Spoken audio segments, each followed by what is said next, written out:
Hi everyone, here's another gameplay commentary and Viking guide. This time it's gonna be on Tomb of the Spider Queen. It's a medium-sized map, which means a completely different playstyle, which you will be seeing through the game. As far as skills, I will be going through them slowly and showing them when I pick them, especially explaining in detail why I did so. For level 1, everything except spy games is an option. For level 4, most of them are good. Mercenary Lord became a lot better recently with the patch making the minions stronger and you taking less damage, but Sabotage is still pretty horrible. So let's just get into the game and I'll go through it as I play it. As far as the team is, yeah, this is a quick match game just to show you how Vikings can adapt when there's not the ideal composition going on, since in ranked play you can always just pre-select them and see if it will fit or not, and then you change the hero. Here you cannot do that, so it's a good way to train them when you are starting with your Viking play. On our team there is no tank. On their team there is quite a decent selection of heroes. Even, you might even say a quite good one, yeah, because they have Abatur on Leoric, they have 2 damage dealers, one is a sustained one, the other is burst, and there's a Uther, so very strong. On our team, Raynor, Tyrande, Kerrigan, Uther, so at least we have Uther. If we had any other healer, it might be very difficult to teamfight. Like this it's possible. So as it is a smaller map, I will try to go for a more teamfight oriented build, which includes the heroic longbow trade. And as you see here, I split my Vikings to go top with Olaf and send Balog and Eric to the bottom lane. Ideally they would be solo and everybody else would either roam or be mid, but as you see, Kerrigan does not respond, which is not that big of an issue. I just want to train and show how it works on smaller maps to make it easier for you and to explain why I do it. So if you send one Viking into each lane on a map as small like this one, you would have to be really keeping an eye out on every moment and every lane, every position of the heroes, which is quite hard since it's less than 5 seconds walking distance. So if they are mounted, they will come to your lane from middle even faster, which makes it just a bit too much during team fights to move around. I mean, it's doable, but it's just a hassle really.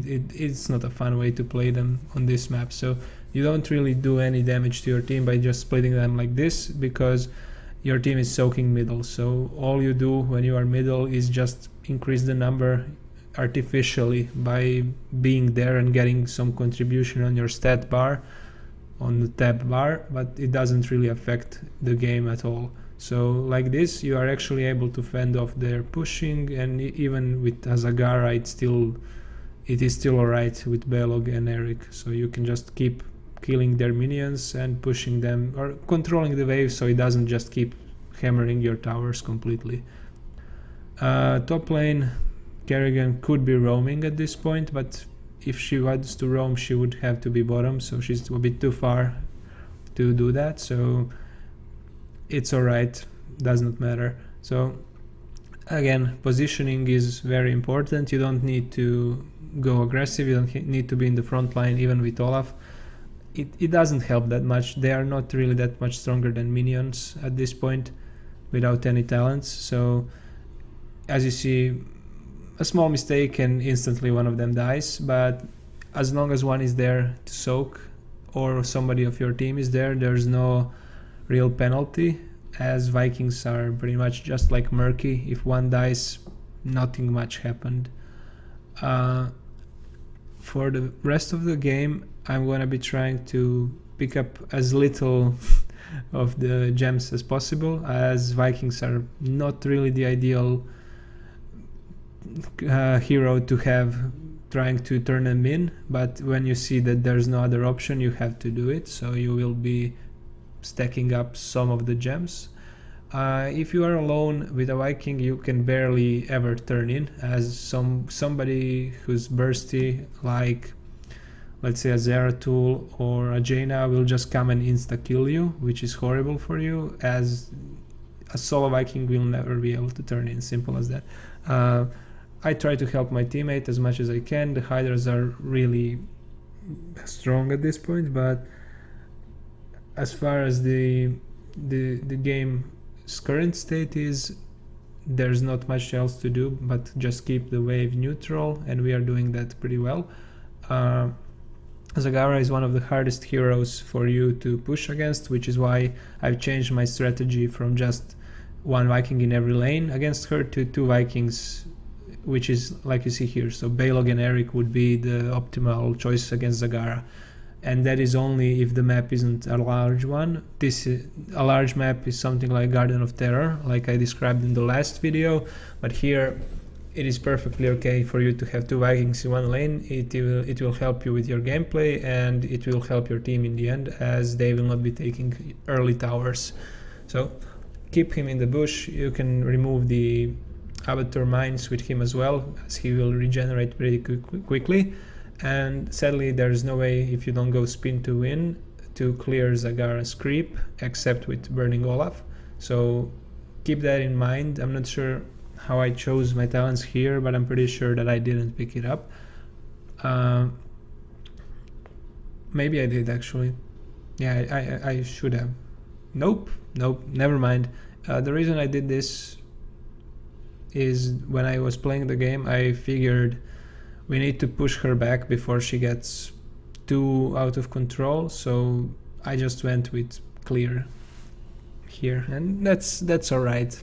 I mean, spin to win for a teamfight oriented map is better, but if the other option would be that you go 3 talents for Balog, so he goes faster with a 20% faster attack speed, which I did here. So that you take the healing for Balog, and then you go for the last one for him, which is the first one for him is the increased splash, which as you can see I took as well, since I'm dealing equal damage to all minions here, I think.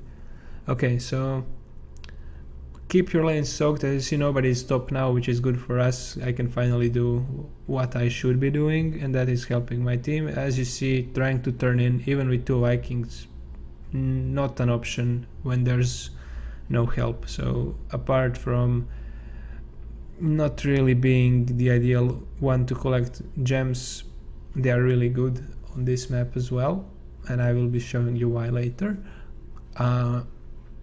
Keep them behind the towers, clear the waves, keep in range of soaking, don't go in front of your creeps. So if you just look at the map, try to always click behind the minion wave. That way you're pretty certain to get the experience, but will never walk into towers or stay in range when they get cleared by the tower, so you increase the chances of him surviving.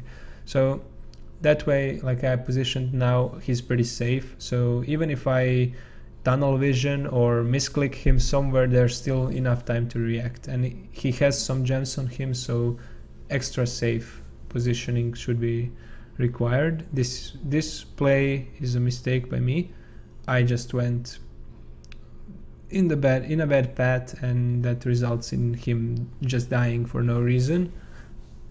But as long as my team is soaking and I see that Uther is top, the Vikings will still work out. So assigning your dead Viking is easy. You just have to click his hotkey. For Olaf it is 1, and then press him to a lane, so you don't have to really pay attention. And here, as you see, longbow trade is my choice.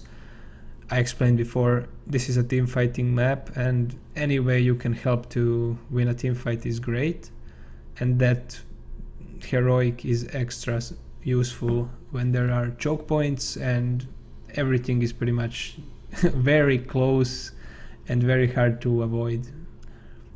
Here our team is getting pretty much destroyed. but as you can see, the level difference is not that large, even with Zagara pressuring me, and I only have 2 Vikings, which I will lose one here because yeah, I misjudged the damage from the Hydralisk, but it doesn't really end up costing us that much. I mean, I'm still soaking the lanes, and as far as the level is, there's no talent difference. So apart from just some small amount of stats, there's no reason we couldn't win a team fight at this point. So yeah, the middle was lost, nobody was soaking, but there was nothing to soak as the lane was completely pushed, so you would expect your creeps not to be able to kill even a single minion in that position, which is fine. So another no loss situation, even though dying is always not the ideal option.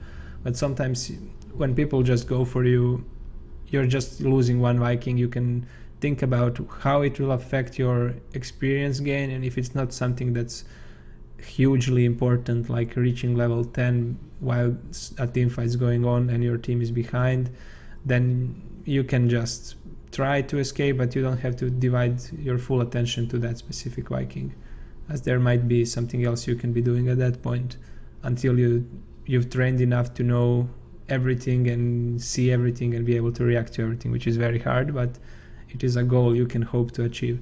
So every lane is soaked. I just send my Olaf forward as I saw that he was very far behind. Again, if the enemy has Abattoir, you will have to pay extra attention, which is also a reason why 1-2 split for the Vikings is pretty okay, as he can just pop from nowhere, spawn those catapults. He has the swarming insects, or I don't know the exact name, but it's 4 of them. They deal a lot of damage. They can kill your Viking very easily and can be focused fired directly on your Viking. So if you see your Viking just disappear, that's probably the reason why, and you should be keeping them away from the enemy creeps so he cannot use his powers to attack them. Still the same plan. So Olaf remains top.